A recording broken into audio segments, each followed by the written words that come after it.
Hello everyone, in this video we will see how much of a home we can afford with a 100k salary. Let's calculate our monthly income. If your salary were 100k per year before taxes, assuming 26% of taxes, your take home after taxes would be 74,000, which means your monthly income 74k divided by 12 is $6,166. Let's keep this aside over here. We cannot use all this income all alone to buy a home. Banks have something called debt to income ratio. For most of the bank, it ranges from 40 to 45. I'm assuming bank's debt to income ratio is roughly around 43% of your monthly take home. Let me illustrate with an example. Let's say your monthly debt is 10k per month for your Ferrari, and then your monthly take home is 50k. There's nothing wrong in dreaming, right?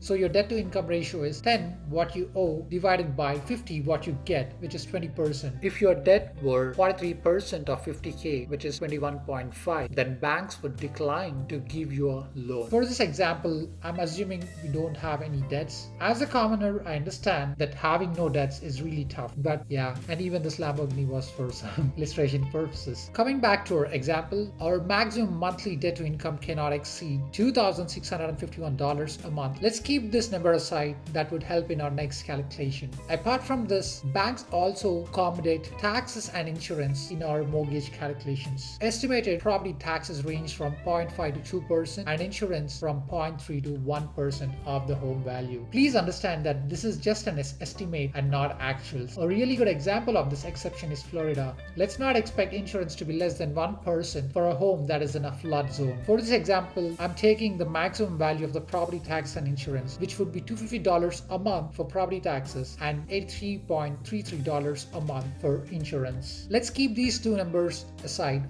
on our left. That will aid in our calculation. Given this, banks would calculate our maximum mortgage payment, which is debt to income limit minus property taxes minus insurance, and that would be $2,317.67. Now this is one of the important figures that we need to keep in mind, because this is on which banks would actually calculate our ability to pay the mortgage. The below chart shows how much of a home we can afford based on our maximum affordability, $2,317.67. At 7%, we could probably reach until mid of 300s, and at 5%, we could reach mid of 400s. As per these numbers, you might feel, hey, lower the interest, the better. I mean, there are a lot of ifs and buts in this. For example, a famous shark, one and only Barbara, in this video mentioned, and houses are going to go up in price all over again. If you want me to do a financial comparison, let me know in comments and then I shall do the financial analysis. To get the precise home price that we can afford at $2,317, at 7% it is $348,363.34, and at 5% it is $431,739.31. Please take this with a ton of salt. There are multiple assumptions that are made. For example, no debt, insurance and taxes, having good credit score, risk level,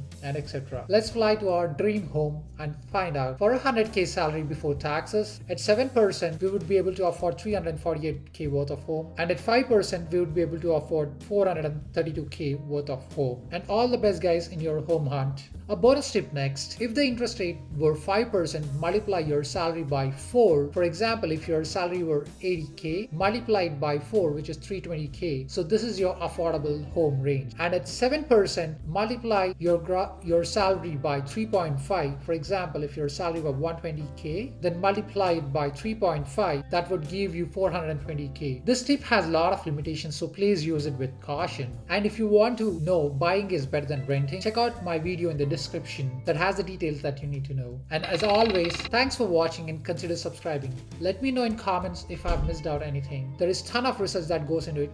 Please give a thumbs up if you like this video. It encourages me to make more content. Have a good day. Bye-bye.